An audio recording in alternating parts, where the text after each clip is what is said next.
जी sir, कुछ बताएंगे आज समय। देखिए जी, ये जो परौर और नारला के बीच में NH 154 का जो ये भाग है, खंड है, इसकी अलाइनमेंट के बारे में कोई कंफ्यूजन है लोगों में, क्योंकि वो अभी तक तय हुई नहीं है। असल में जब हमें ये पता लगा कि हमारे ही जोगिंद्रनगर से लोगों ने ये डिमांड कर दी कि कोई जो ओल्ड जो हमारी एग्जिस्टिंग रोड पे अलाइनमेंट वो जारी रहनी चाहिए, तो उसके संबंध में हमारा ये विचार है, जो निचली पंचायतों के जो लोग हैं, कि जो एग्जिस्टिंग रोड है उसकी अलाइनमेंट को इसलिए छोड़ा गया था कि जो रोड जगह जगह से धंसता है, उसके बाद उसमें जो कॉस्ट हुई और उसमें जो जाने गई वो उसकी पुनरावृत्ति ना हो, तो NHAI ने वैकल्पिक उसकी अलाइनमेंट तय की थी।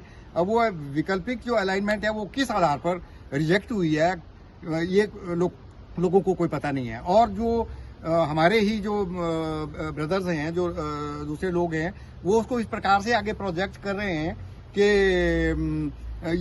ये जो है ना, ये बिल्कुल ये अलाइनमेंट जो है ना, ये गलत है। तो ऐसा नहीं है, जबकि वो जो रोड है वो सड़क के धंसने के कारण ये पुनर्विचार किया गया था। नंबर 2, कम से कम लोगों के मकान डिसमेंटल हों, क्योंकि वहाँ जोगिंद्रनगर बाजार आता है, चौंतरा बाजार है, जो कोई भी वो बता रहे हैं, जब वो उसमें जो इतनी डिसमेंटलिंग होगी तो वो भी बहुत ज्यादा डिसमेंटलिंग होगी। तो ये जो ग्रीन फील्ड है, ये जो ग्रीन फील्ड जो उन्होंने प्रस्तावित किया हुआ था, ये पूरे का पूरा एरिया, इसमें सस्ती गवर्नमेंट ऑफ इंडिया को जमीन भी बड़े सस्ती उस पर मिलेगी। नए एरिया इसमें विकसित होने का ये रहेगा। इसमें इंडिविजुअल बेनिफिट और नुकसान किसी का भी नहीं है।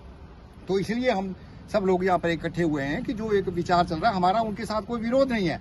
मॉर्थ से हमने केवल आज ये रिक्वेस्ट की हुई है माननीय मंत्री मॉर्थ श्री नितिन गडकरी जी से, प्रधानमंत्री जी से, कि भाई इस पर जो है मेरिट पर आप डिसीजन लें, और भविष्य में जमीन सड़क की जो ऐसी ना धसे, तो जो उन्होंने एक नई जो अलाइनमेंट तय करनी है, उसकी जो DPR बनानी है, वो उसको बिल्कुल जो यहाँ की भूगर्भीय स्थिति है उसको ध्यान में रखते हुए उसको तय करें।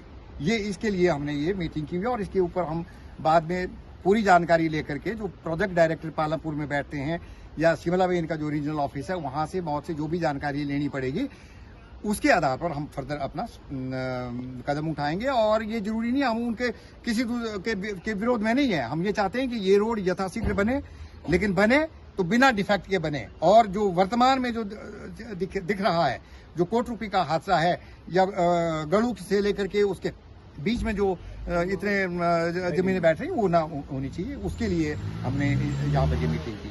हित में एप्लीकेशन बना के रखी हुई है, और उसको SDM साहब जोगिंद्रनगर के माध्यम से सभी मानियों को प्रस्तुत करेंगे। इस तरह से के ऊपर वाले, हम ऊपर वालों के विरोध में नहीं है। हमारी जो कमेटी है, हम ये चाहते हैं कि जो गवर्नमेंट ऑफ इंडिया की जो गाइडलाइंस हैं, उसके आधार पर इन सारी परिस्थितियों को, सर्कमस्टेंसेस को, और वर्तमान तक जो घटनाएं घटित हो रही हैं, जो वर्तमान रोड है, उसके कारण ऐसा ना हो कि वो रोड बन ही ना पाए, और उसके ऊपर जो रिकरिंग एक्सपेंडिचर है हर साल करोड़ों रुपया, सैकड़ों करोड़ रुपया जो उसकी मेंटेनेंस में लगे, उस बात को ध्यान में रखते हुए करें। हमारा किसी के साथ विरोध नहीं है, लेकिन जो उन्होंने प्रोजेक्ट की हुई बातें की, जो उसमें रोजगार चला जाएगा, छिन जाएगा, वैसा चला जाएगा, ये सारी आधारहीन बातें हैं। नेशनल हाईवे एक किनारे से दूसरे किनारे के बीच में क्रॉस फ्लाई में बनना चाहिए, गवर्नमेंट सिधाई में बनना चाहिए। गवर्नमेंट ऑफ इंडिया की गाइडलाइंस है, और उसमें कम से कम डिसमेंटलिंग हो। ग्रीन जो बड़े बड़े जो सड़क के किनारे के जो वृक्ष हैं, उनका कटाव कम से कम होना चाहिए। इन सब बातों को ध्यान में रखते हुए सर्वहित के पक्ष में ये बात होनी चाहिए। और इससे ऐसा कुछ नहीं है कि वर्तमान जो हमारी दुकानें हैं वो उनमें बिजनेस कम हो जाएगा, ऐसा नहीं होता है। तब तो जी हाँ, ये उनका कुछ भी देखो, पहले कुछ समय पहले जो आया था, वो भी तो NHAI ने किया था, उस पे तो किसी को विरोध नहीं था। और दूसरी बात ऐसी है कि उसमें ना तो किसी के मकान जा रहे हैं, ना ही किसी की मुल्कियत भूमि जा रही है। सरकार पर कम से कम बोझ है, उसका खर्चा कम है, और उससे हमारा जो दोनों ऊपर नीचे वाला भेदभाव नहीं है इसमें, तो वहाँ उन लोगों से हमारा कोई पक्षपात है। लेकिन जैसे SDM साहब बोल रहे हैं कि इस तरह से रोड बने। आज यहाँ पर हमारी एक बैठक का आयोजन हुआ। ये एक प्रथम बैठक थी, और मैं आपको विश्वास दिलाता हूँ, आपके इलेक्ट्रॉनिक मीडिया से जितने भी पत्रकार बंधु आए हैं, कि निकट भविष्य में हम जल्द ही एक यहाँ पर बड़ी बैठक का आयोजन किया जाएगा, जिसमें ये जो संघर्ष समिति है इसका पूरा विस्तार होगा। प्रधान सचिव, उप प्रधान चुने जाएंगे। बहुत महत्वपूर्ण लोग इस बैठक में शामिल हुए। लगभग 20 से 25 पंचायतों के लोग, पंचायत प्रतिनिधि, उप प्रधान, प्रधान, इस तरह वरिष्ठ अधिकारी विभिन्न विभागों से जो रिटायर्ड हुए हैं वो इस बैठक में शामिल हुए। और इसी बैठक में ये निर्णय लिया गया कि ये जो 4 लेन की, जैसा आपने देखा कि पिछले कुछ दिनों हराबाग के गड़ू स्थित ग्राउंड में जो एक 4 लेन संघर्ष समिति जो बनाई हुई है, उसी तरह की एक समिति यहाँ पर बनाई जाए। जैसा अभी बहुत महत्व लोग ये ऐसा कह रहे थे कि जैसा हम उनके विरोध में नहीं हैं, हम अपना, जैसे इन्होंने जो विभिन्न गाइडलाइंस दी कि जो मोर्थ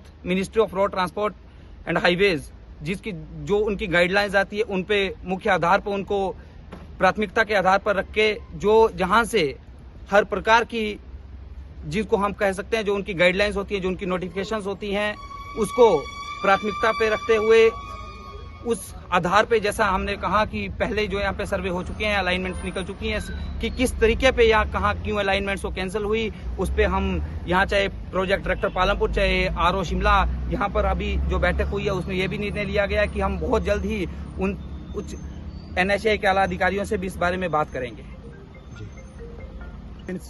संघर्ष समिति के बारे में इकट्ठा हुए, मैं सभी दोस्तों का बहुत बहुत धन्यवाद करता हूँ। इस पवित्र मछिंद्रनाथ की भूमि में सब लोगों का हार्दिक स्वागत करता हूँ। हमें ऊपर और नीचे का जो विरोध चला हुआ संघर्ष समिति का, हम इसके खिलाफ नहीं है।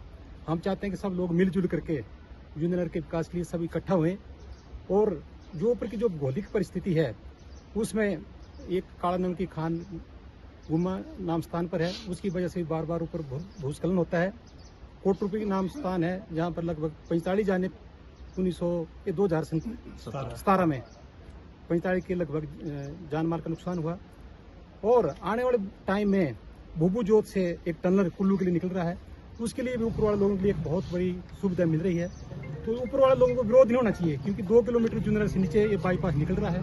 तो हम चाहते हैं कि सब मिलजुल करके नीचे वाले क्षेत्र को भी डेवलप होने की पूरा आशीर्वाद दें और हम बिना भेदभाव के इस क्षेत्र को डेवलप करना चाहते हैं। तो मैं इन शब्दों के साथ धन्यवाद करता हूँ।